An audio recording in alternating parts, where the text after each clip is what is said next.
Linux.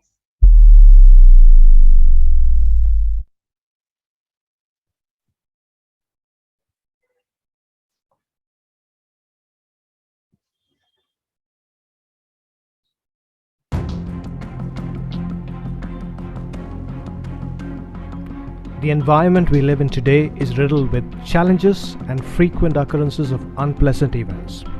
This has a strong influence on the human thought process. In addition, the pandemic has amplified negative emotions.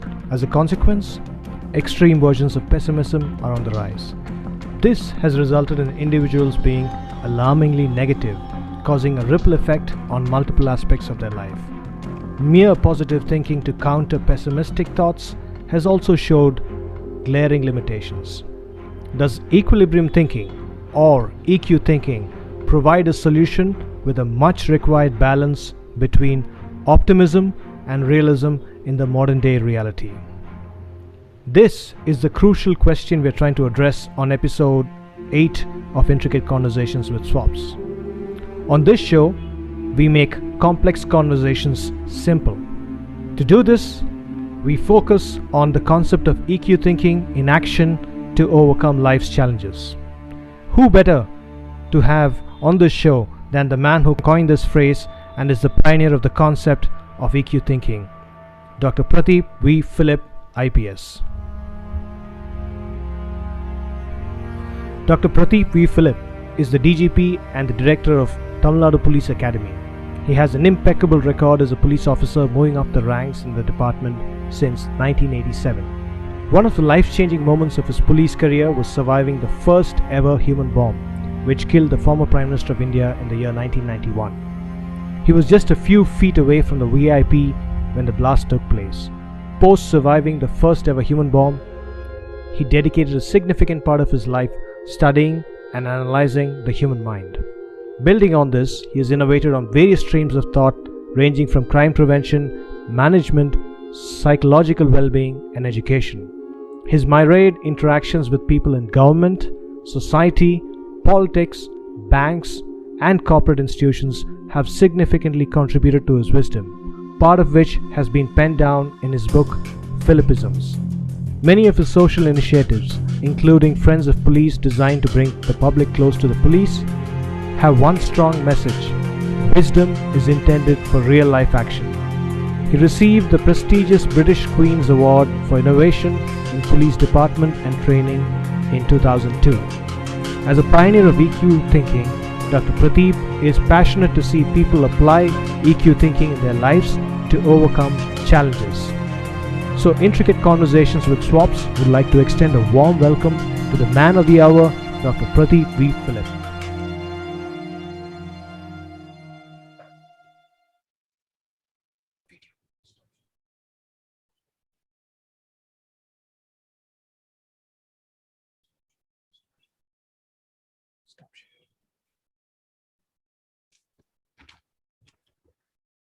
Hi, good evening, everybody. Welcome to the 8th episode of Intricate Conversations with Swaps. I'm your host, Swapnesh Sebastian, business consultant and trainer. To know more about me, you can click the link that's been shared on the chat window. First of all, thank you so much for joining in, all of you. And if you'd like to watch it on YouTube, this is also being streamed on the channel Swapnesh Sebastian, so you can watch it on YouTube live as well. On Intricate Conversations with Swaps, we try to make complex conversations simple. And on today's show, we're going to look at how equilibrium thinking can be used as a way of overcoming challenges in life today. So this is something that is path-breaking and a concept that we like to explore with a man who coined the concept itself and has been practicing it and preaching it for the last 2 to 3 decades. So on this show, we have the pioneer of equilibrium thinking, Dr. Prateep V Philip, joining us. So first of all, thank you very much, Dr. Prateep V Philip, for joining us and taking your time out to explain the concept of equilibrium thinking in practice with us. Welcome to the show, sir. Absolute pleasure, Swapnesh. Thanks. So For the welfare of the audience, we have divided this show into 3 sections.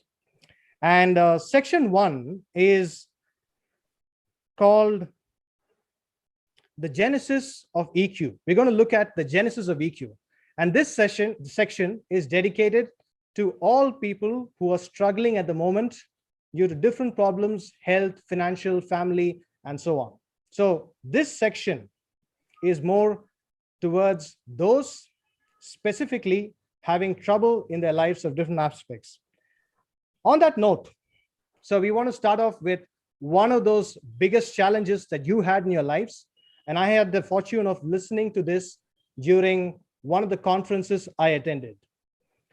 And even now, when I listen to it, it still gives me goosebumps. And it is such an inspirational story of how you've been able to fight back from such a difficult situation in life. So, sir, with your permission, we want to know, and we're very curious to know what transpired on that eventful night, May 21st, in the year 1991. We want to hear that version from you, sir. Yes, Swapnesh, I never forget that day and that moment. It was a mind-shattering event and also a body-piercing event. And it started like a normal day for any young police officer. I was a ASP, Kanchipuram at the time. So I started out from Kanchipuram to my outlying post, the police station, Sri Perumbudur, to brief the officers and men to be deployed on the security detail of former Prime Minister Rajiv Gandhi, scheduled to arrive that evening for a public meeting, pre-election public meeting. So after assigning duties along with an additional SP, I went to the scene, the stage, and we did our duties as best we could. But you know, the shadow of death was already upon Sri Perumbudur. We are not aware of it. But as the VIP reached the charismatic John F. Kennedy-like of India, Sri Rajiv Gandhi stepped out of his bulletproof car. My boss, the district SP Mohammad Iqbal, and I received him. I controlled the crowd who were trying to touch him, shake hands with him from the barricade, because he moved towards the barricade where the crowd was, initially to greet his supporters. And I remember holding a ceremonial cane in my hand. And then I tried to step to the right of him, but my boss, the district SP, said, "Parvala Philip, konja munnadi ponga." He said, "Go a little ahead." And therefore, I stepped 2 to 3 feet ahead. And then we came down to the 18th foot on a red carpet. That is when the world's first human and woman bomb exploded. A woman carrying a bomb which is packed, an RDX bomb, a plastic bomb, packed with thousands upon thousands of steel pellets to increase the killing effect, the lethal effect. She pressed a switch as the VIP lowered his head to receive seemingly a garland, a sandalwood garland. At that time, I was thrown in the air, fell unconscious near the mangled remains of Sri Rajiv Gandhi. When I woke up, because I was young, barely 30, I saw it was a scene from hell. 18 people were dead. Some 40 people were wriggling with pain, were injured, and I was one of those nearest to him. I had 20% burns. I still carry 100 steel pellets in my body, and all these bones on my right hand were fractured just by the shock wave. So you could have been killed by the shock wave. I had 20% burns from the face down to the legs. Some of these scars are still livid on my legs. and my bones are all peppered with steel pellets. And it took me some time to recover from the post-traumatic stress, one of the greatest possible experiences any human on the planet can ever have. And this was, mind you, the world's first human bomb assassination of a leader. So we were not trained. Even in the realm of imagination, such a thing had not. Even in a work of fiction, it was not there. So truth, as they say, is stranger than fiction. Fantastic, sir. That is such an inspirational story. In fact, I'd heard in one of your previous interviews that you have a steel reinforced body, which has strengthened you mentally. Would you be able to tell us what that actually is for the audience, for them to really understand this? Sardar Vallabhbhai Patel, who retained the All India services to manage such a huge country, newly freed from the British yoke, colonial rule. He called the All India services the steel framework. So borrowing from that metaphor, I became steel reinforced, because literally 100 steel pellets. When the doctors were curious to find out what are these steel pellets in my body and others, and they extracted a few, which are superficial near the skin, and they examined it and they found it was not lead, which would have caused greater concern because it led to lead poisoning, but was steel. So it went in at a heat of 2000 degrees centigrade. So it was sterilized. So it is like stainless steel. I have been steel reinforced. Right. I'm sure that applies mentally as well, sir, to survive something like that. The metaphor is more mental than physical. Yes. Initially, I was, of course, limping, but then I used to climb, hundreds of staircases. The doctors told me to regain my perfect gait. Yes. My handwriting changed because these bones structure changed. Right. And the way I hold the pen is different from what I used, because all these bones were fused together later by the plastic surgeon. And so it was a tremendous experience that was a test of my idea of equilibrium thinking itself. All right, sir. So I wanted to check with you if this incident was a tipping point for you to come up with a concept of EQ thinking. And for those who really don't understand what is EQ thinking, would you be able to give us a very simple but effective understanding of equilibrium thinking? I wouldn't say that this was the tipping point, it was the testing point. Or I would say the tripping point. Not the tipping, but the tripping point. So since I was tripped, I had to make a comeback. I was like a phoenix burnt and had to rise from the ashes. As a young IPS officer, the most charismatic personality had been slain on my watch in my earliest assignment, and now I had to rise from the ashes mentally, physically, emotionally, professionally. But the journey actually began 40 years ago. 1981, I was a student like most of the students. A large number of students have joined today on my invitation. And I'm sure they will find these lessons, life lessons, useful for them. So in the year 1981, I said, I was fascinated with the idea of the mind being put on autopilot. And I was studying the mind and comparing it with the heart. And I said, the mind is a monkey mind. It is not focused. But the heart is focused on keeping the body alive. So it's continuously pumping. So that process is be at it. It never stops for a second. The moment it stops, we are all dead. So the cardiac system itself became my inspiration. So I said, how do I create a process, a thought process, which is similar to the cardiac process, which is continuously beating, continuously rhythmic. And in the year 81, I coined the term, the first verbal tool, be at it. And can you guess how many years it took me to coin the second half? 10 years, sir? It took 3 years more than 10, 13 years. By 1994, by the time I was SP Ramnath, and I just reached the office, I maintain a journal. All students, you maintain a journal. Keep a record to break a record, they say. I used to maintain a journal of daily thoughts, ideas, inspiration, goals, frustrations, dreams.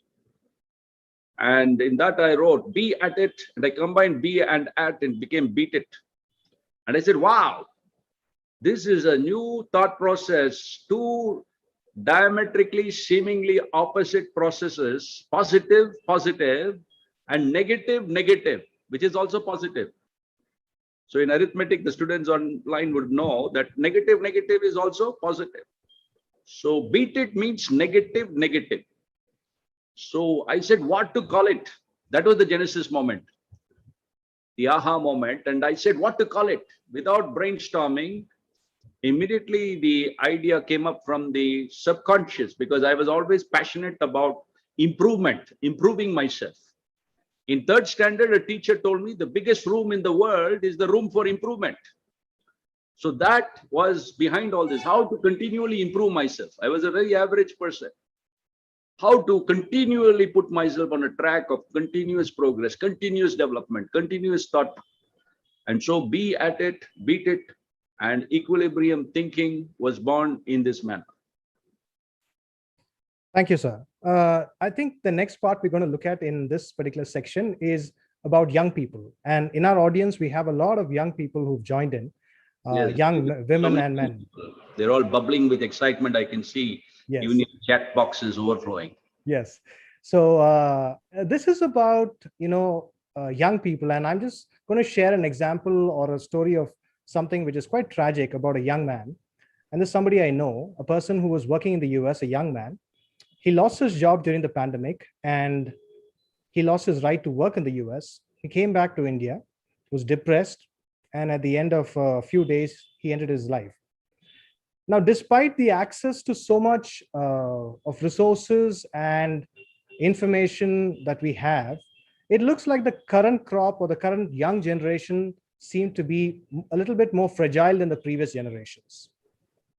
They look to be more vulnerable to the kind of problems that they have. So how would you say that young people can use equilibrium thinking to, say, find a purpose in their life and maybe steer their life? Because they can start doing it early, and I'm sure they'll be very effective when they do it from an early age. Absolutely. As I've written in this book, Philippisms, the early bird catches the word, W-O-R-D. And so young people today are used to a lifestyle of instant gratification. You want to send or receive money, use GPay. Instantly, you don't have to wait in a queue as probably you and I had to do in a bank branch and learn the art of patience, which is so important in life. You know, anything they need, they can press a button. And sometimes even don't even have to press a button. You can just say, hey Siri, what is the weather like today? And immediately the answer will be thrown up. Or ask for any other, information. So, just now I just said Siri and Siri has woken up, Right. and he's telling me about the weather. Yes. So that is the kind of instant gratification. So the development of emotional intelligence has lagged behind. And Daniel Goleman, the same year I discovered EQ thinking, coincidentally, he published his epoch-making, largest-selling non-fiction work till that time in history called Emotional Intelligence. It was not an original coinage by him. It was borrowed from two psychologists, but he popularized it. And emotional intelligence means it's the ability to postpone your gratification for a greater good. One of the meanings. Suppose I'm trying for the civil service. It took me 10 years to plan, to strategize, to learn from failure, to keep on failing. And after the failure, keep on improving, to make it first into the State Bank of India, and then into the IPS. Like that, people take it for granted that they can get things done without much effort. And so our systems have conspired to weaken the psyche of the younger generation. So certainly this mindware, which by God's grace I have created over the last 40 years, would be useful for this current crop of generation, as you said, to become fruitful, to bloom where they are planted, and to grow gracefully, patiently. Even if disappointment comes, let me try again. When I take a workshop, I say, do you know how many times people, the person responsible, Edison, did experiments to discover the simple electric bulb? And the students will say 1,000. I say, no, to add one more zero, 10,000 times. And 9,999 times he said, I discovered how not to discover the electric bulb. So he was so patient in that period of time that he was not frustrated by failure. Today we are making success and strength an idol. We idolize it, put it on a pedestal, and ignore and stamp failure and weakness under our feet. That is a wrong thinking. That is a flawed thinking, which has led to these kind of, copycat suicide, as I call it. Like you, I was upset when around the time of the depression in 2008, a Fulbright scholar from India in California facing bankruptcy, he killed his equally brilliant son. Not only did he kill himself, he killed his entire family, including wife, father, and 2 sons, and killed himself, an IITian. So these technology institutes and schools don't prepare them for life. So life skills have to be developed. And this is an original concept, equilibrium thinking. And once an original concept enters your mind, the educationist Oliver Wendell Holmes says, it is impossible to retain its original size, it will expand. So all the minds who hear this concept today, they will expand and their lives will change as they put it into practice. This is a concept that can be immediately learned and immediately put into practice. So it is very compatible with what this younger generation needs and wants. Thank you, sir. So with that, we come to the end of section 1, which was more about understanding, in a sense, what is equilibrium thinking, which is basically summarized by that one tagline which says, be at it, beat it, which combines the positive and negative. So you look at both aspects while you're dealing with the problem. And also the incident and probably the process in which this whole idea of EQ thinking came into place. So let's move on to section 2. So audience, I hope all of you are doing well and enjoying the conversation. As we move to section 2, section 2 is about looking at equilibrium thinking for transformation through action. And this section is dedicated to all the COVID warriors who have worked tirelessly in the last year and a half. This includes people from healthcare, people from public service, police, from administration, some essential government services, charity organizations, volunteers, just about anybody. So this section has been dedicated to these people. Before we get started with this section, we have a poll which is going to be administered. And I would like all of you audience to choose the appropriate answer that you think is true from your perspective. And the question is very simple. Admin, would you like to administer the poll? The question is very simple. It's about all the negativity that we see. Now, all the negativity that we see in the pandemic, according to you, is it more of a fear psychosis created by excess exposure to media, society, and trends that we see? Or is it justified as it remains the absolute reality? So just repeating the question, is the negativity that we see around, is it a result of a fear psychosis created by society, media, and so on? Or it is as it is and becomes the absolute reality?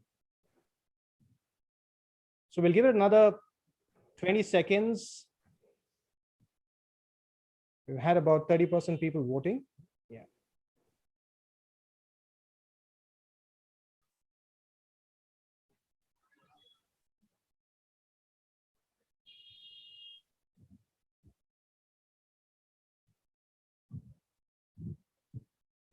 another 10 seconds, and then the admin can end the poll.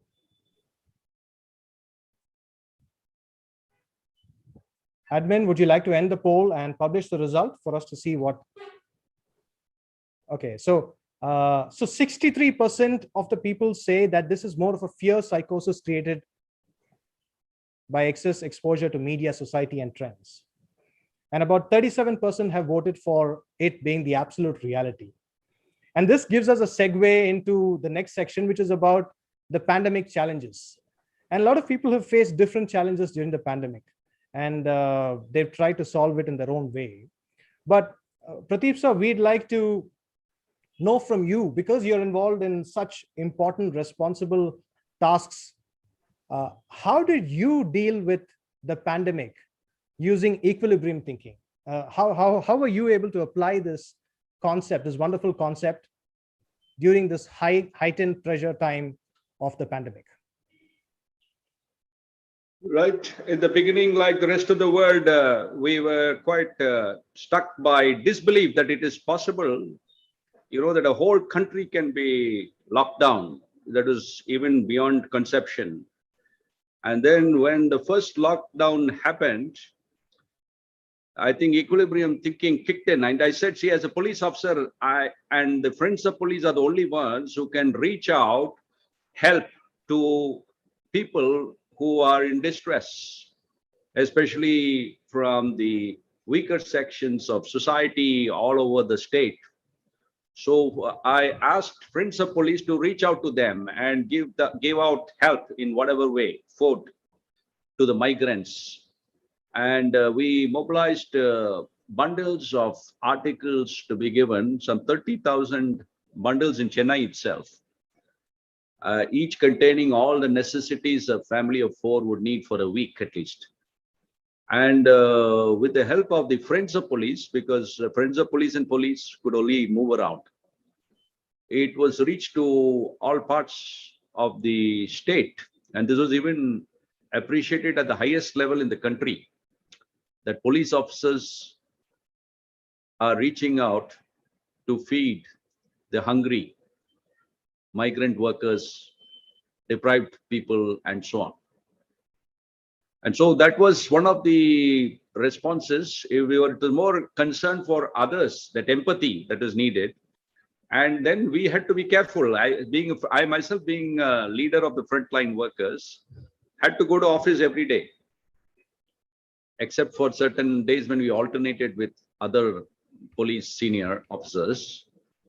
But virtually every day I was out. And personal precautions. Now, not driven by fear, I found a solution which most of the world was not aware of at the time.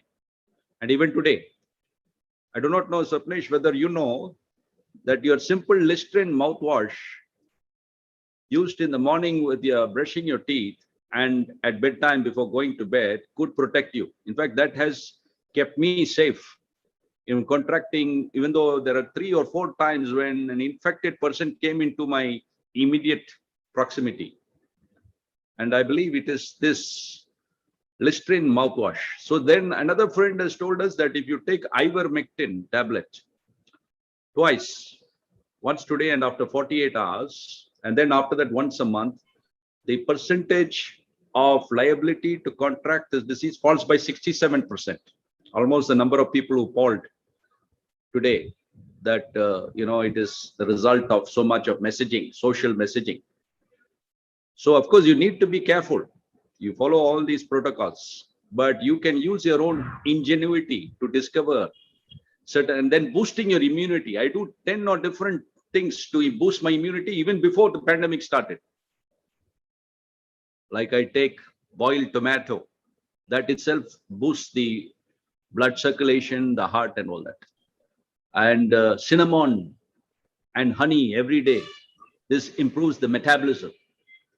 Like this, I've been doing about 10 different food-related disciplines. I take food as medicine. The students here should learn which are the food items you can take as medicine.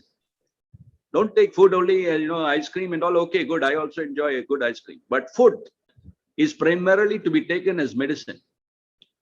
So you must identify, you must have the knowledge of which medicine, which food will act as medicine for what? To boost your immunity. So you fight the war against this invisible enemy, COVID-19, and its many avatars, COVID 2021, and so on, by one certain negative things you have to do, like masking, social distancing, using sanitizer and hygiene. But other things also you can do on your own. It is not going to cost you much, as I mentioned the thing. So strategize. So whatever be the crisis, strategize to overcome it. And if you fail, no problem. Try again. Try again. As I told you, Edison, 10,000 times. Even if you and I try, we can discover new solutions for old problems. The problem of darkness is what Edison tried to solve. And that is one of the huge problems of history. And therefore, he had to try. The more difficult the thing is, the more efforts you have to put in to keep on trying, and more failures you'll face. The higher the failure rate, the greater is this final success and breakthrough you achieve. So both failure and success, you should be willing to balance. So equilibrium thinking teaches us, don't worry about failure. Failure is neither final nor fatal. Failure is only a lesson. So every experience in life is either a life lesson or something to celebrate and enjoy. So a failure is not a failure per se, but it is a life lesson. So this book, I have written 3,333 life lessons, maxims, the world's largest and history's largest number of maxims written by a single individual in any language. And primarily it came through this thought process of equilibrium thinking and my many failures in life. So for those of you who would like to know more about the book, it's been displayed on the screen, and also the website www.phillipisms.com has a collection of this. If you'd like to buy one of these, you can also buy it online on Amazon.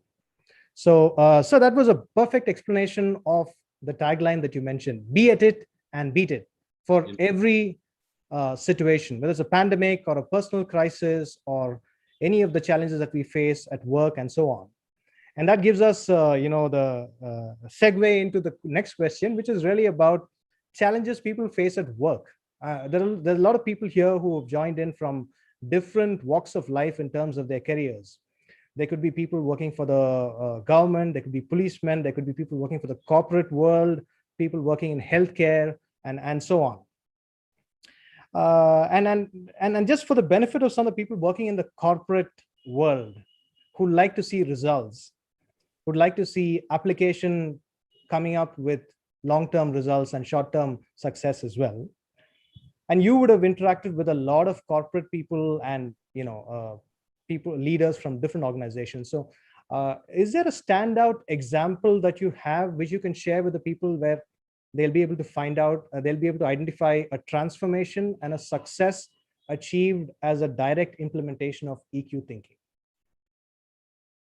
Yes, there was an amazing experience which surprised me also.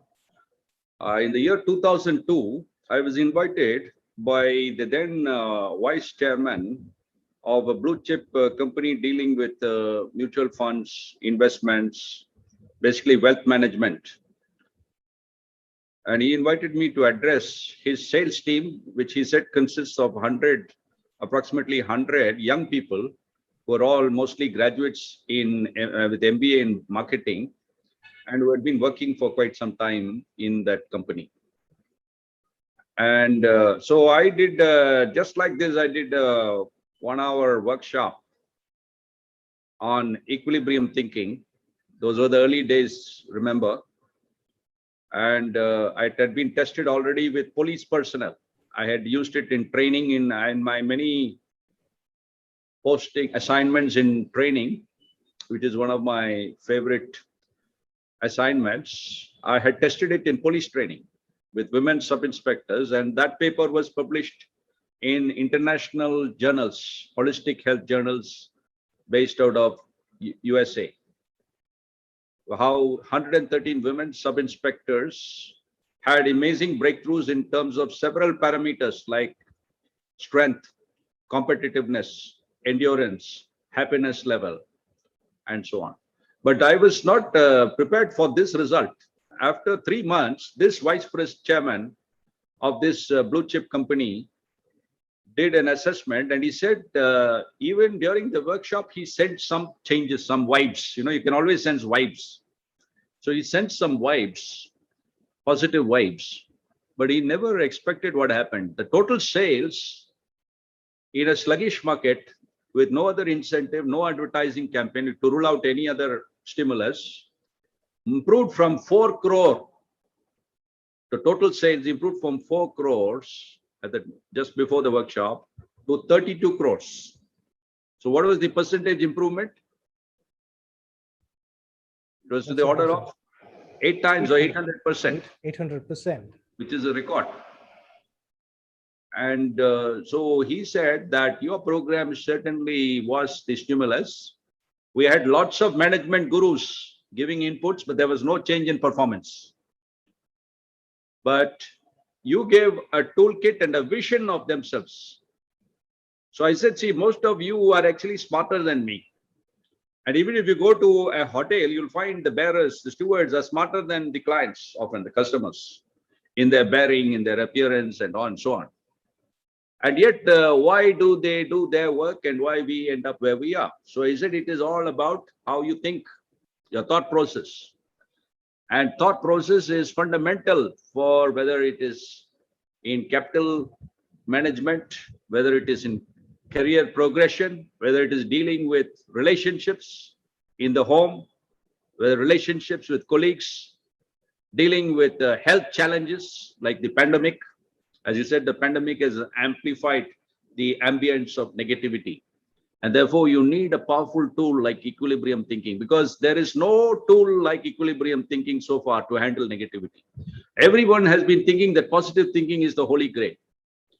Right from the book by Norman Vincent Peale, The Power of Positive Thinking.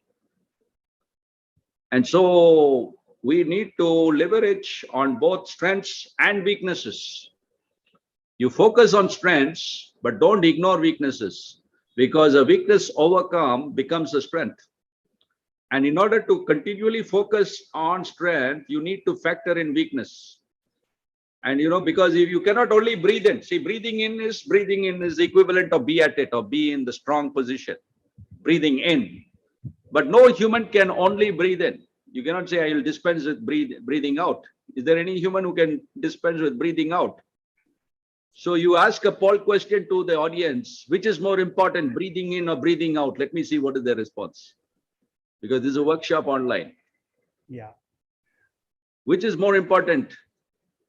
So would you like to answer on chat? Breathing in or breathing out? Which is more important? Please answer the question, audience. Which is more important, breathing in or breathing out? You want to answer on chat?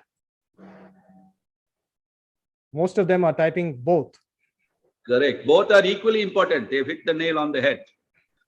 So you cannot say just breathing in oxygen is more important. Unless you breathe out the carbon dioxide, the used oxygen, you cannot breathe in again. So it's a process.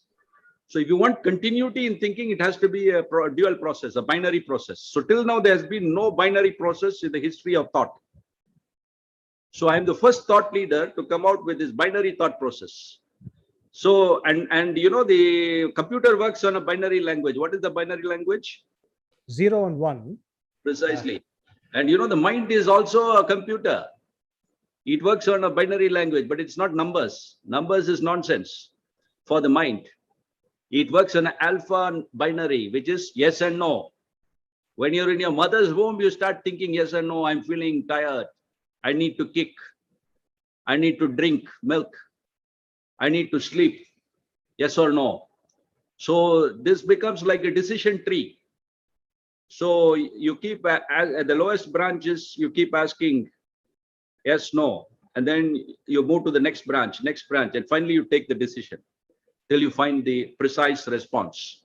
So equilibrium thinking makes you go through that entire decision tree process, and you'll arrive at the best optimal decision. And this is backed by research, not only my research.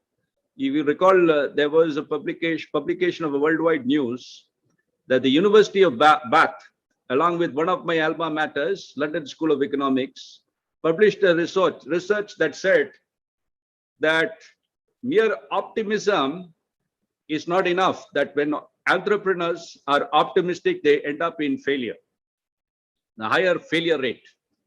But when they tend to be a little paranoid and pessimistic, their success rate is more. So, but actually it's neither optimism nor pessimism that will succeed in life. You have to be equally in equilibrium, and which means realistic thinking. Equilibrium thinking is neither optimistic nor pessimistic, but realistic thinking. It is balanced thinking.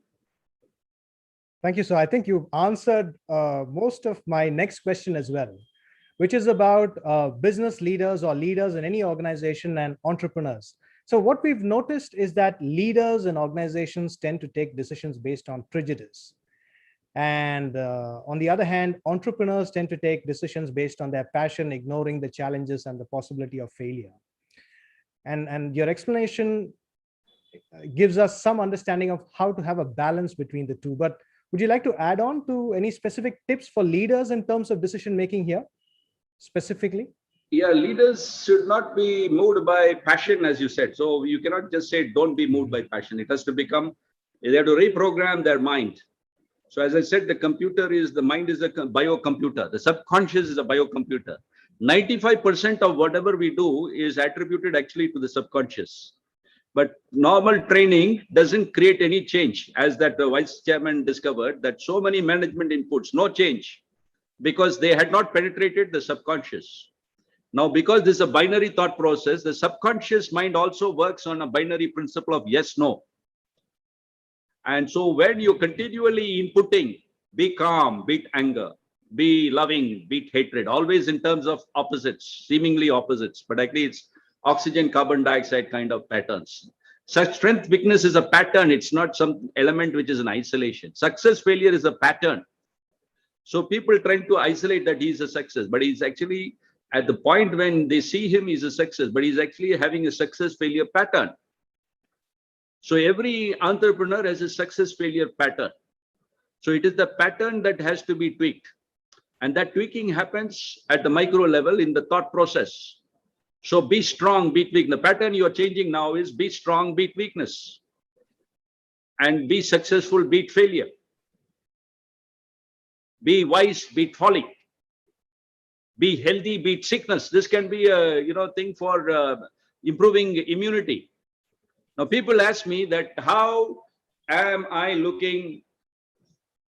I don't know whether you perceive that this young. I don't look like a man who's going to retire in about 80 days time. So they ask what's the secret?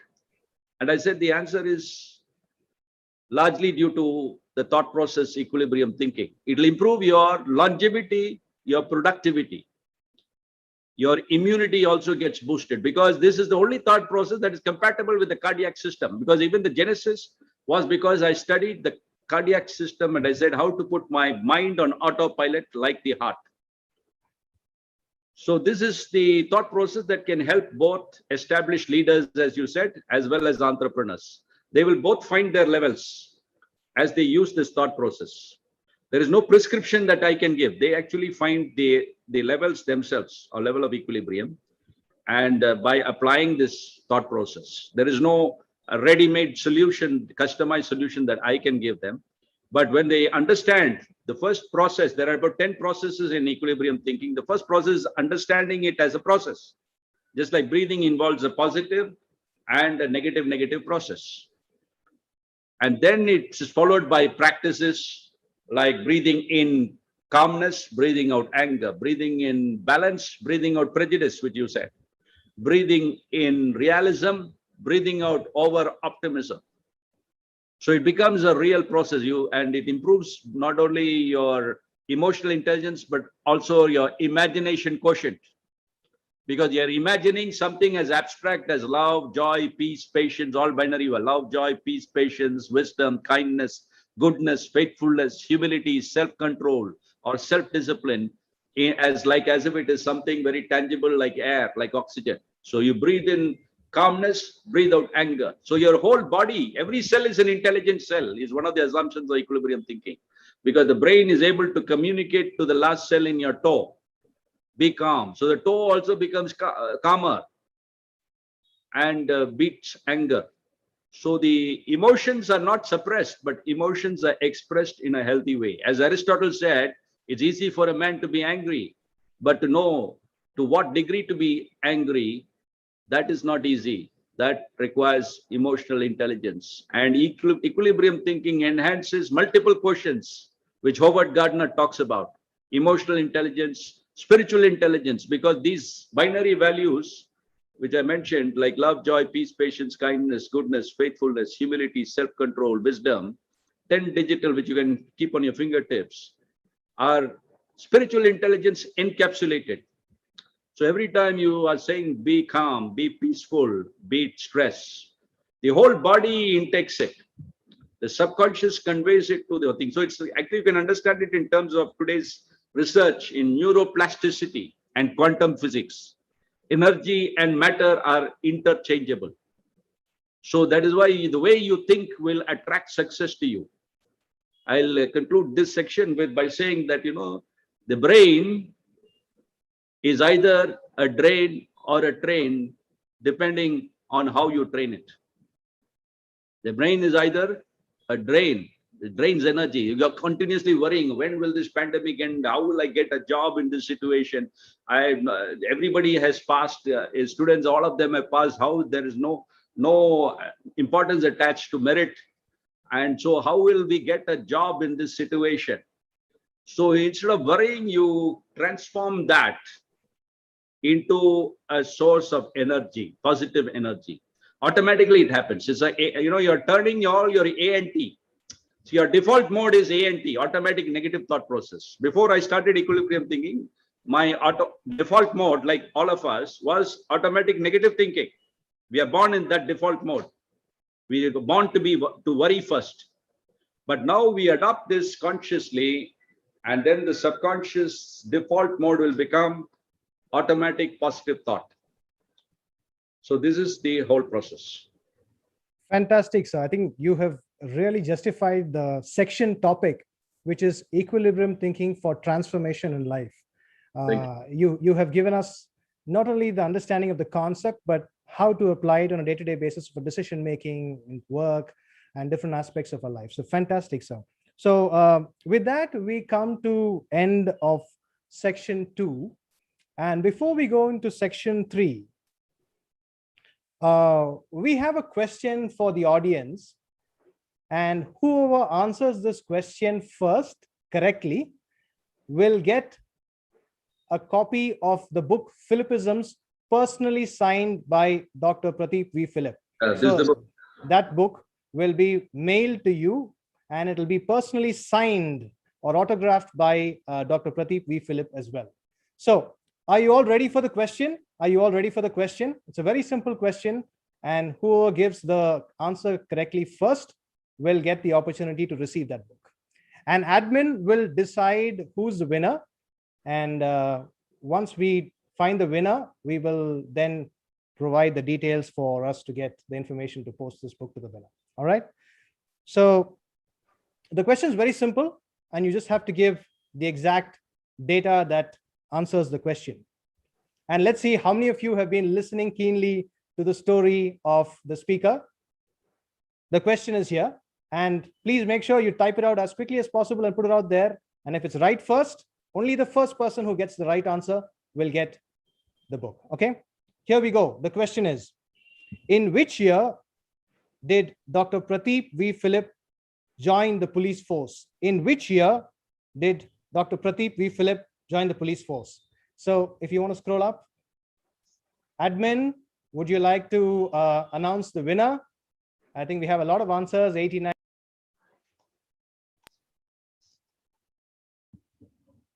Admin, would you like to type out?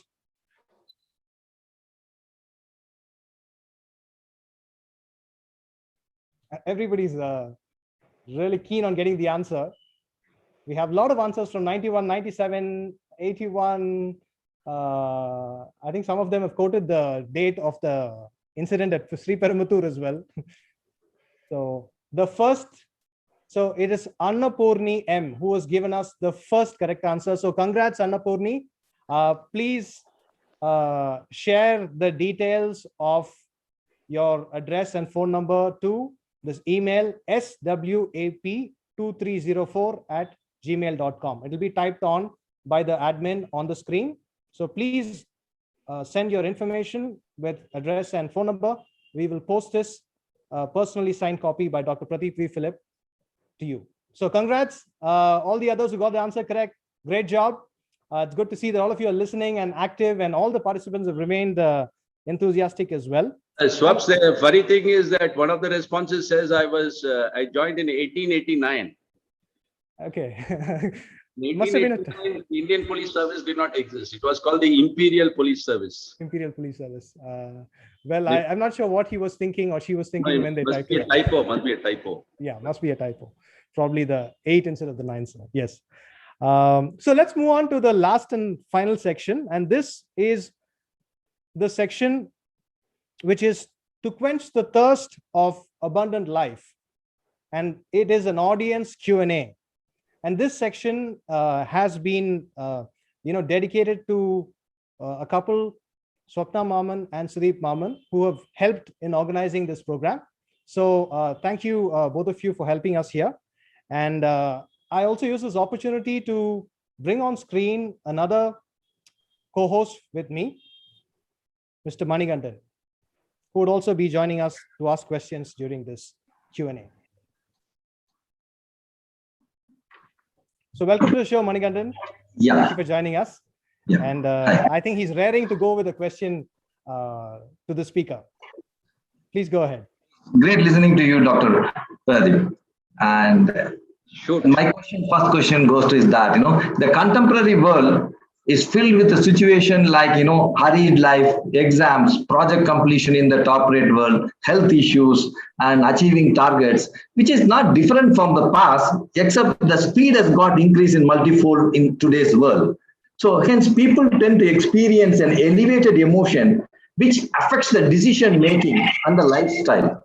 So I would request that how EQ thinking can help people to overcome the fear of adversity, rejections, failures, stress, but yet achieve the target. Correct. Wonderful question. Manigandan. Thing is, EQ thinking is a versatile tool. So it is both an ATM, anytime meditation, which will help you go slow and slower. And anytime motivation will help you go swifter, swifter, swifter. So the paradox, equilibrium thinking, because it brings together two opposites, which is impossible in logical thinking, actually achieves this paradox, that you will go slower at the thought level and go faster in your action level. So any decision is actually taken in the split second, but the inputs that go into decision making are made over a lifetime. So when you are making decision inputs over a lifetime continually, right now you can start practicing. How do you practice it? You have to continually give commands. So first time I have moved psychology from just mono thinking, positive or negative, to binary thinking. Second thing, we are moving from auto suggestion, Emily Cohn's auto suggestion, saying I am getting better and better every day. You keep telling that yourself in the mirror. That also research shows it has some impact on the mind.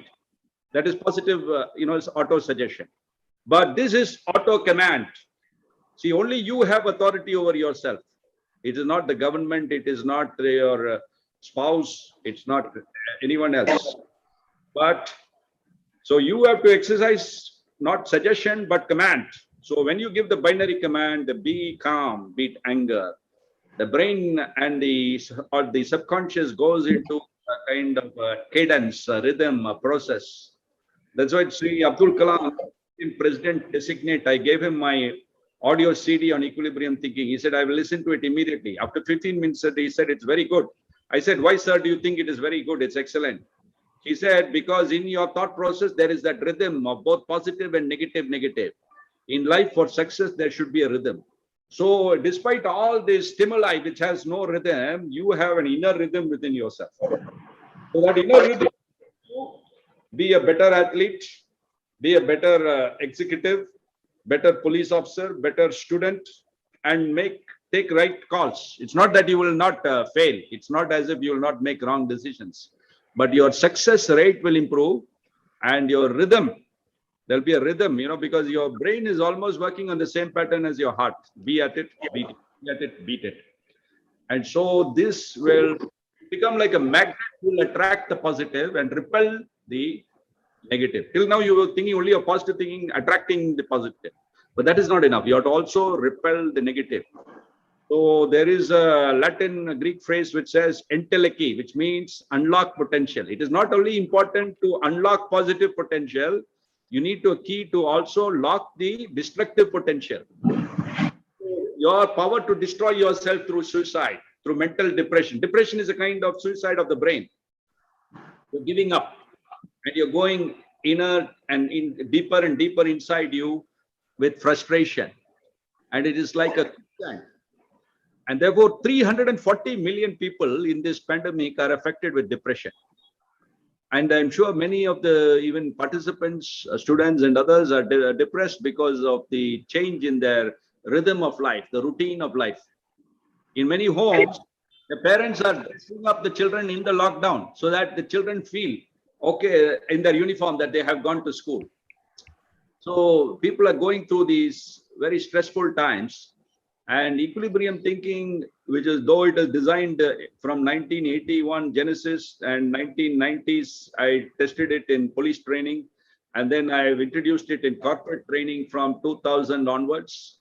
And also it has been taught to prisoners in 19 prisons in Tamil Nadu.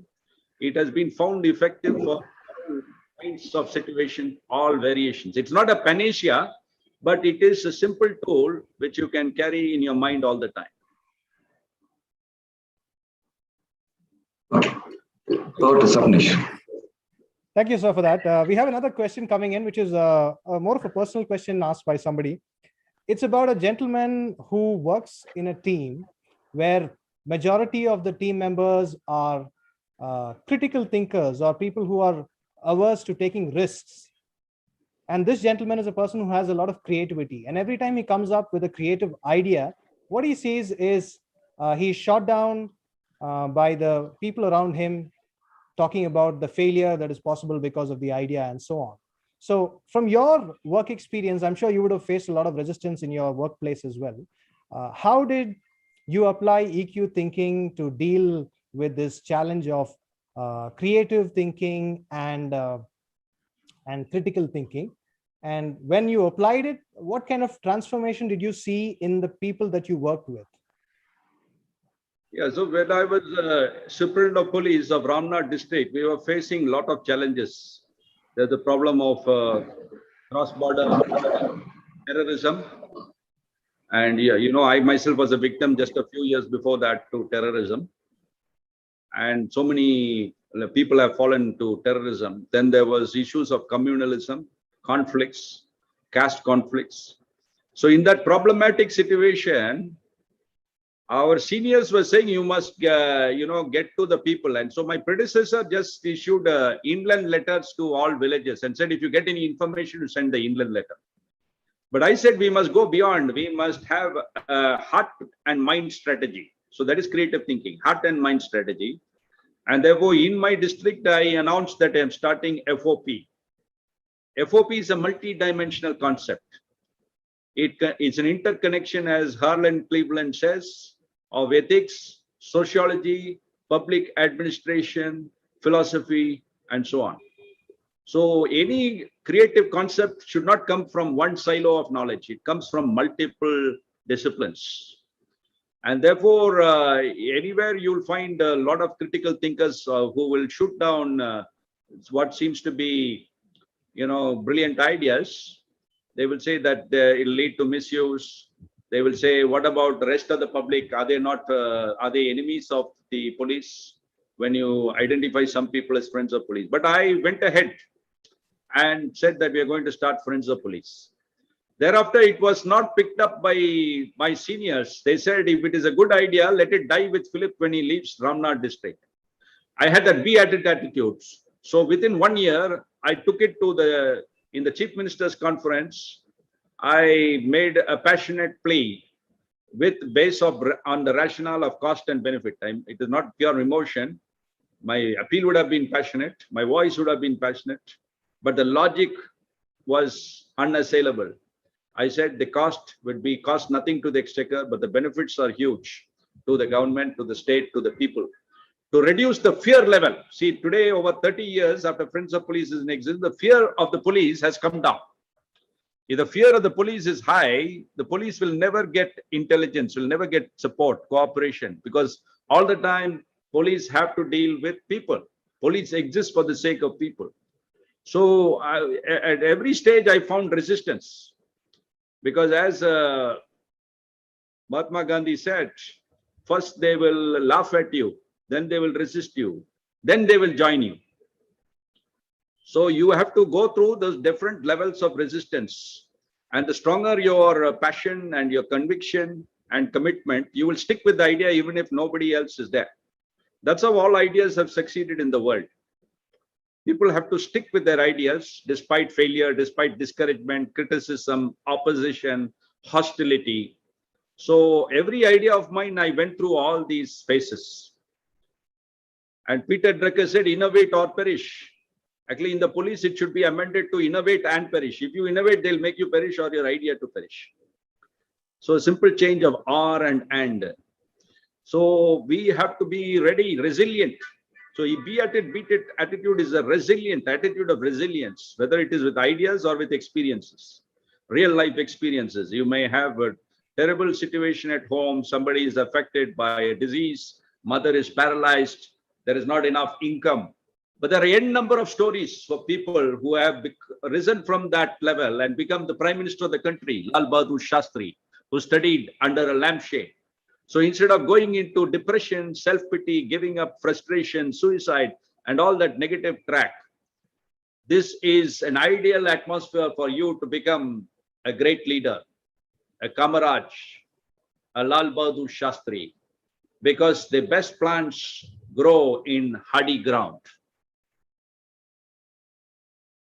Fantastic, sir. I think you've given us such an explanation, which is an answer to the question as well as motivation for application of EQ in the different aspects. So moving on to the next question, a significant number of the people in our audience are women. So from their perspective, they face a lot of challenges. Women face a lot of challenges, and more so during the pandemic. So are there any nuances when it comes to women applying EQ thinking so that it will be beneficial for women specifically? Precisely. The year 1999, actually, we started a research with women sub-inspectors, 137 women sub-inspectors. And they practiced, how do you practice it? Anything binary, you can practice it. Walking. So while they were having their march past, left leg, they'll say, be calm. Right leg, beat anger. Right leg, be happy, beat sadness. Because they were all, many of them had children at home. They left their young infants. And one girl was very thin, very fragile girl. And mother used to call and say, your daughter is unwell, what to do? Now, normally she would have, panicked. And your mind will start seeing, what will if I lose the child? You'll start panicking and then you lose balance. But instead, very calmly after this training, she herself gave this testimony to me. She told her mother, you will find this medicine in this drawer. You please take that and give it to my child, my daughter, my infant. And the child became all right. And she became a strong, capable, police officer. Like that, there are people who overcame nervousness, anger, impulsiveness, depression. So women are at the wrong end of the stick. Usually, even in the pandemic, they are suffering more, as you rightly said, because there are more incidents of domestic violence now against women during lockdowns and pandemics, because the accumulated stress of the whole family will fall upon the poor woman. And then there are stereotypes that women are subjected to, that women are not equal, that women cannot do this thing or that thing. And therefore, those stereotypes they have to constantly overcome. So that is the beat it. They have to beat the stereotype, the image that their own parents or siblings would have, molded them in, the conditioning that society subjects women to, and how the girl child even ill-treated families across the country and many parts of the world. And therefore, women, when they practice, they are actually highly emotionally intelligent. The female of the species is tougher. And that is why more girl children survive natural birth than male children. And though they muscularly, may not be stronger, intelligence-wise and emotional intelligence-wise, their potential is higher. Only thing they need a tool like equilibrium thinking to overpower the negative conditioning that they've already gone through for generations, not just in their lifetime, but it is passed down. The DNA is passed down. So the transformation of the women's psyche will happen when they practice be bold, beat fear, be confident, beat nervousness, beat shyness. And there are n number of commands that a person, depending on their pin. See, the ATM can be accessed through a pin. What is the pin? Personally identified negatives. I do not identify the negative. You are your own guru. You are your own psychologist. You are your own counselor. So these 340 million depressed people cannot find enough psychologists and counselors to deal with it. They either cannot afford it, nor will there be enough trained counselors. So it may not be curative, but it can be preventive. Equilibrium thinking can prevent depression among women and improve their esteem. Basically, esteem is what? Self-belief. I had to believe that I can be an IPS officer. I had to believe that I can excel as an IPS officer. I had to believe that not only I can be an IPS officer, I can be a management guru. I have not studied psychology as a formal discipline. And yet I call myself the founder of equilibrium psychology. And no one has been able to challenge it, because till now there was only negative psychology or psychopathology from the time of Freud. Then there was positive psychology movement under Martin Seligman of the American Psychology Association. And even my niece in Australia, she's not able to come up with anyone who has spoken about equilibrium psychology. So you don't have to be bound by your stereotypes, by even your professional stereotype. Some people will say, oh, as a police officer is very good. I'm not teaching equilibrium thinking as a police officer. I'm teaching it as a fellow human. It has answered many of my own struggles and enabled me to have breakthroughs. And therefore, I am sharing this with the rest of the world. And this is a lifelong passion. Does that answer your question partly? Yes, sir, it does. And I think you've started with the grassroots level of school as well. You're promoting this concept in school, which looks like, the best place to start. Yes, so that people can. Yes, sir. We'll take a couple of more questions. And as Manikandan is looking at, one of the questions, we had a request from one of the viewers to the speaker asking him to display the book Philippisms once more. They wanted to have a look at the book Philippisms once more. I'll describe this book. The cover was done by my younger daughter in 20 minutes when I was struggling with professional designers and they couldn't satisfy what we were looking for. And she did this, Nishala, our younger daughter, did this design, unique design. You know what is the design? You can write in the chat if you like what you think is the design, the motif. It is not just an electric bulb, but it is the entire cosmos, the entire universe, the galaxies inside an electric bulb and the golden boundaries. And you see there are three divisions which are close to each other, but they're not connected. This stands for the holistic. We need to be holistic in our thinking. Equilibrium thinking is about holistic thinking. You have to involve spirit, mind, and body.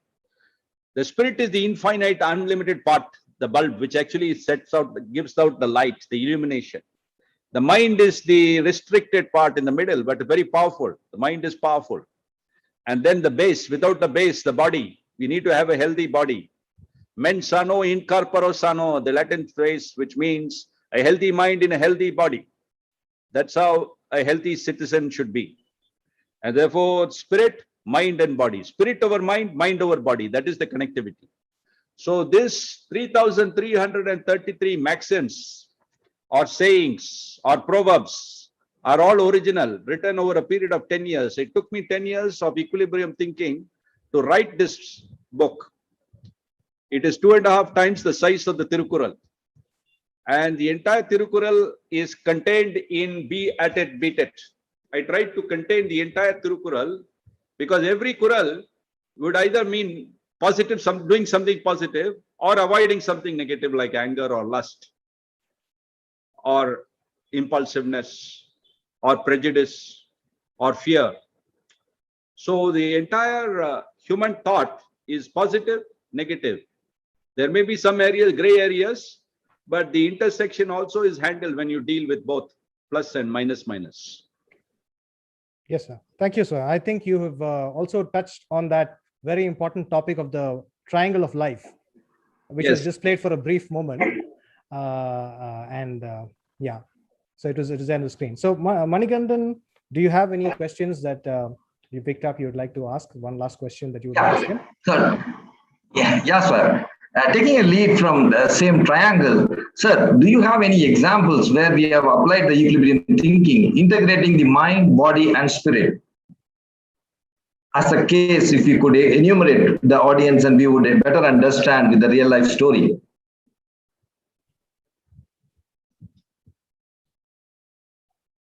See, for example, I just took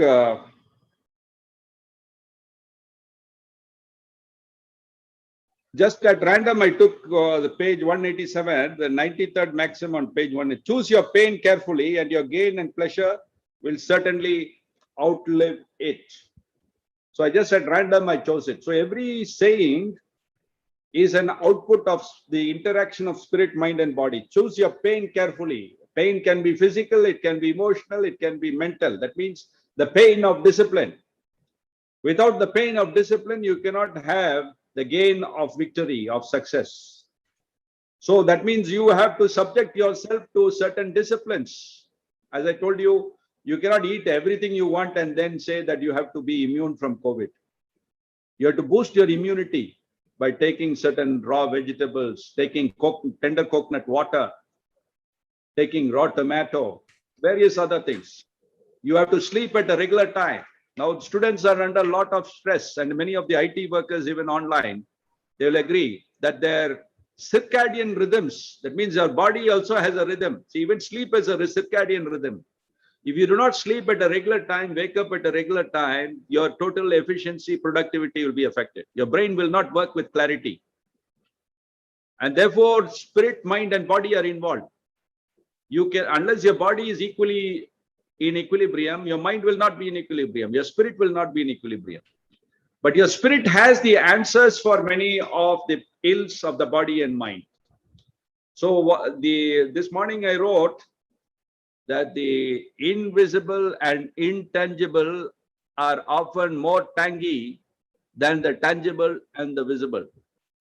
It means the invisible, what we cannot see, what we cannot count, what we cannot touch. That means our thoughts, our emotions, our ideas, our visions, our dreams, our ideals. These nobody can count, nobody can measure it. Science relies everything on for measurement, but you cannot measure these experiences. But these are more tangy, that means they are more tasty, more substantial, more spicy. They'll add to the spice of life than even what you can count. What the tangible means money, food, wealth, gold. These are all tangible. So all this comes from a theory which I wrote before I started, teaching equilibrium thinking, which is called IPS, Image, Performance, Substance. Image is what we are, performance is what we do, substance is what we have. The world wants to straight away increase what they have, but that is not possible. You cannot short circuit the process. You have to first improve what we are, invest into that. As Swapnesh is holding so many episodes with domain experts from various people, because he wants to invest in people. He wants to inspire people, motivate people, he and his team. So invest into what we are, improve that, automatically improve what you do. When you improve what you do, you'll improve what you have. That's, as I told you, those 100 MBAs, they improved what they were, and the image improved, the performance improved, their substance, their achievements, substantive achievements in terms of sales went through the roof. The Apple company actually is exemplifying this. They invest into R&D, how to improve the features, how to improve the design, how to improve the screen display, the battery life? Where is the usability? Where is other aspects, the software, the security? They invest a lot of their minds and money into it. And every year they come out with something better. And therefore, the world is ready to buy that. They queue up to buy it. And the profits have gone up higher than Microsoft, which is a software company. So a physical product is having equal or more margin or profit than even what is dealing only with software. So equilibrium thinking is a mindware to transform the way we do things and the way we are. So instead of yielding to depression and fear in this pandemic, let us challenge it. Let us fight it. Fight it with boldness, with confidence, with our heads held high, and know that we'll emerge from it better human beings. You know, not people who are fighting like rats over a piece of land or fighting over tidbits of food, but nobler. It should teach us to be better human beings. So invest into what we are, will improve what we do, and improve, enhance what we have. So that's a fantastic one takeaway I think all our viewers who've been listening can take away from this session. So that is absolutely fantastic, to invest in yourself. And the term IPS was so relevant to us in our lives. So in the interest of time, we have to bring this Q&A section to a close. And Manikandan would like to thank the speaker and the audience. I saw some responses in the chat that we want in Tamil. Actually, this entire medium was English, but perhaps Manikandan can sum up in Tamil for the benefit of a large number of students who want to understand it in Tamil. Right. Before he concludes with a vote of thanks. You're on mute, Manikandan. You'll have to unmute yourself, please.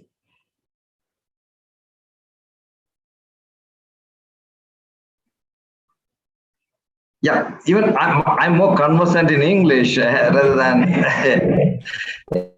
converging into Tamil. I will attempt. I've been teaching it in Tamil also, but since today I understood that the audience primarily wanted to understand it in English, though there may be many from other states and other countries also who have joined. So I would explain for the benefit of the large number of students from various schools all over Tamil Nadu who have joined. Basically, இது இந்த சிந்தனை பேரு வந்து சமநிலை சிந்தனை, equilibrium thinking. அது அடிக்கல் என்னன்னா, தீய எண்ணங்களும் நம்ம தவிக்கணும். சோ இவாறு இரு, இதே தவிர, be at it னா இவாறு இரு, இதே தவிரனா beat it. சோ திருக்குறள்ல இருக்குது அத்தனை தத்துவங்கள் ஒரே தத்துவத்துல கொண்டு வந்திருக்கு. இவாறு இரு, be at it, இதே தவிர beat it. சோ இது வந்து பைனரி கட்டளைகள், ரெண்டு கட்டளைகளா மாத்திக்கிட்டே இருக்கணும். அமைதியா இரு, கோபத்தை தவிர தொடர்ந்து சொல்லிட்டே இருக்கணும். தொடர்ந்து ஒரு 21 நாள் இது நம்ம சொல்லிட்டு இருந்தா நம்ம சப்கான்சியஸ், நம்ம மனசு வந்து பலமாய் அந்த சமநிலையில இருக்கு. 21 நாள்ல நம்ம லைஃபே ரீப்ரோகிராம் பண்ண முடியும். சோ நமக்கு வாழ்க்கையில வெற்றி கிடைக்கும். தோல்வி வந்தாலும் நம்ம பயப்படாது. அந்த தோல்வி எப்படி நம்ம தவிக்க முடியும், அதுல இருந்து நமக்கு வெற்றி கிடைக்க முடியும், அந்த முயற்சி நமக்கு ஆட்டோமேட்டிக்கா வரும். இதுதான் இந்த அடிக்கல். அப்போ நீங்க எல்லாம் என்ன செய்யணும்? அமைதியா இரு, கோபத்தை தவிர, அன்பா இரு, வெறுப்பத்தை தவிர, தைரியமா இரு, பயத்தை தவிர. இந்த பேண்டமிக்ல பயப்படாது. தைரியமா இரு, பயத்தை தவிர. சந்தோஷமா இரு, சோகத்தை தவிர. பரவாயில்ல, ஸ்கூல் நடக்கல, ஆனாலும் நான் சந்தோஷமா இருக்கு. சந்தோஷமா இரு, சோகத்தை தவிர. பலமாயிரு, பலஹீனத்தை தவிர. இந்த பேட்டர்ன் வந்து பலமாயிரு, பலஹீனத்தை தவிர. சோ இது வந்து ஸ்பிரிட், மைண்ட் அண்ட் பாடி மூணுமே அந்த பலங்கள் இன்க்ரீஸ் ஆகும், பலஹீனங்கள் ஓவர் கம் பண்ணும். சோ இதுதான் இது சார் எசன்ஸ். இதுதான். இது நீங்க வந்து பிராக்டிஸ் பண்ணது எப்படி? அமைதியாயிருன்னு சொல்லும்போது பிரீத் இன் பண்ணு, அமைதி உள்ளத்துக்கு பிரீத் பண்ணு. உள் சுவாசத்துல நம்ம பிரீத் இன் பண்ணுது. பிரீத் அவுட் பண்ணும்போது கோபத்தை பிரீத் அவுட் பண்ணுது, பயத்தை பிரீத் அவுட் பண்ணுது.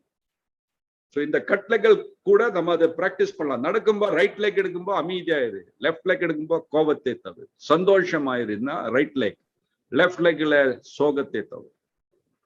So the physically practice pannalam. Idu only thought process which you can practice physically, because it's binary. Even exercise, nan exercise 1 hour exercise pannom.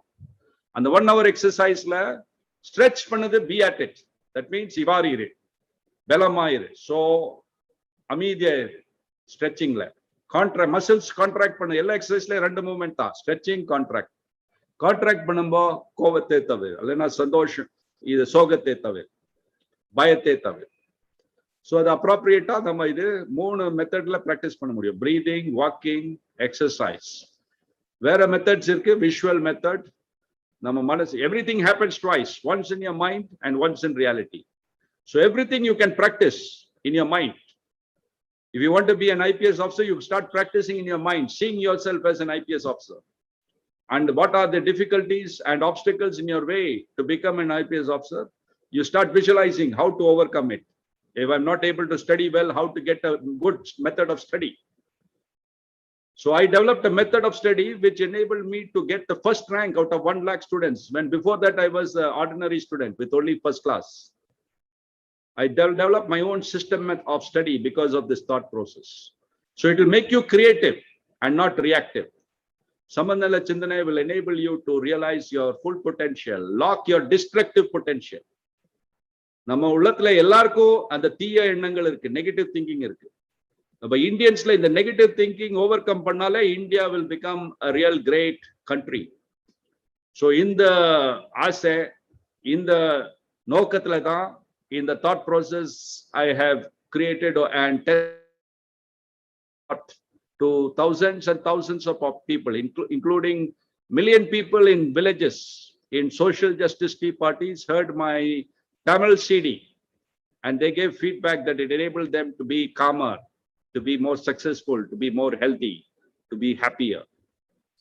So this is for the benefit of the good number of students who perhaps could not follow well in English. I hope now it is clear and they're able to understand and practice it. Final diagnostic question I always ask in my workshop. When can you start practicing this? Mr. Manikandan, when can you start practicing this? On behalf of everybody, you can answer this. You are muted. You're muted. Yeah, immediately you should start it. Right. That means you've understood. Till when can you practice it? Till death. Correct. Till your last breath. Because once you understand it is part of your breathing, you can practice it till death. So it is like your heartbeat.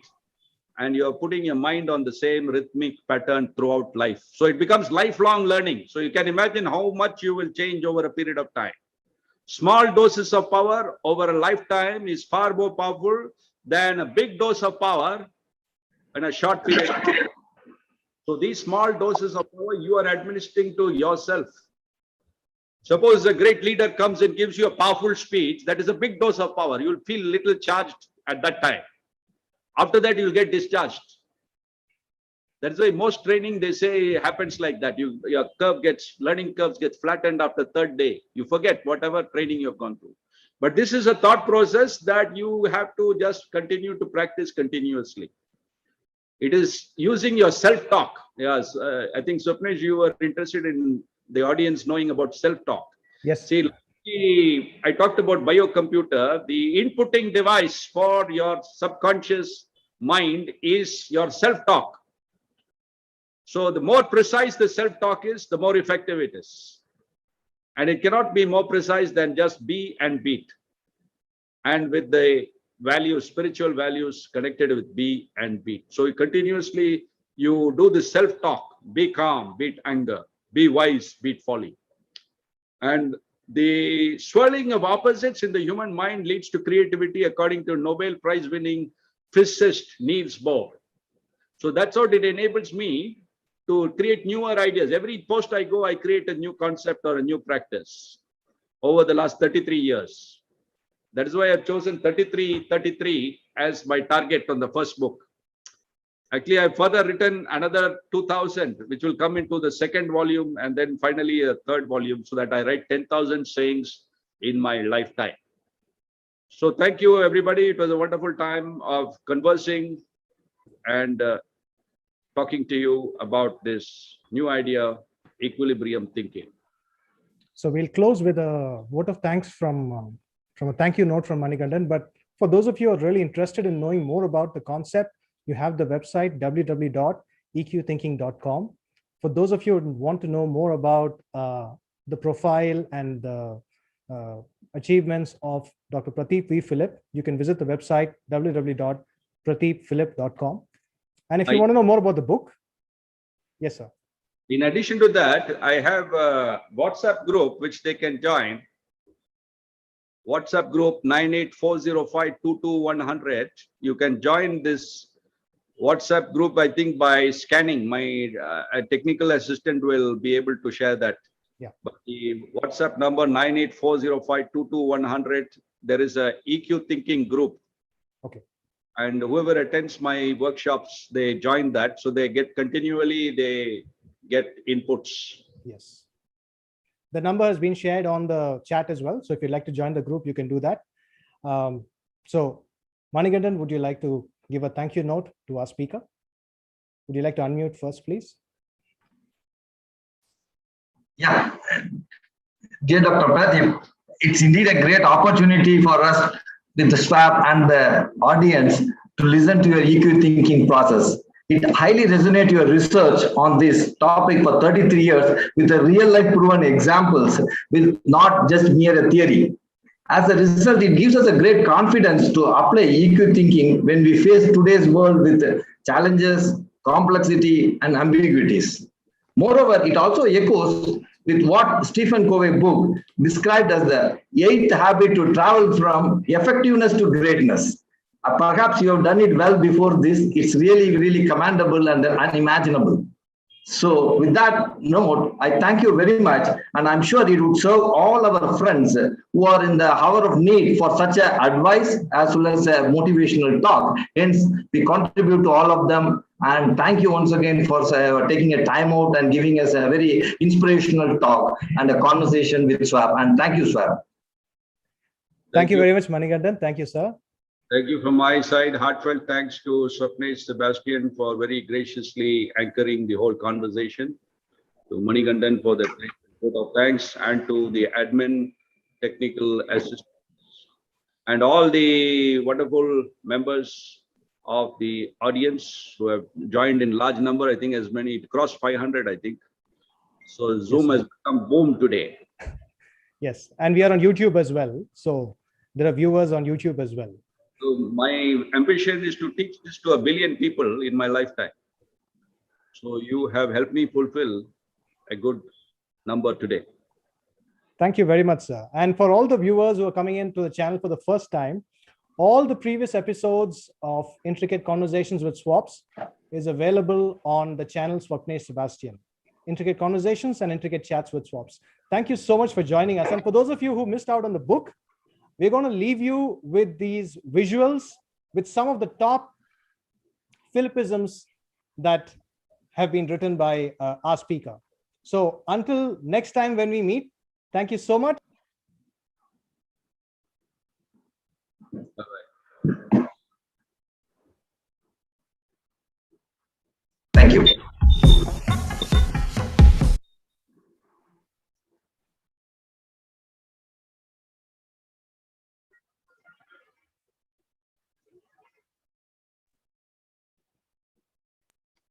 Share. It's not share.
So thank you all for your participation in the meet. The meeting is over, and let's meet at the next episode.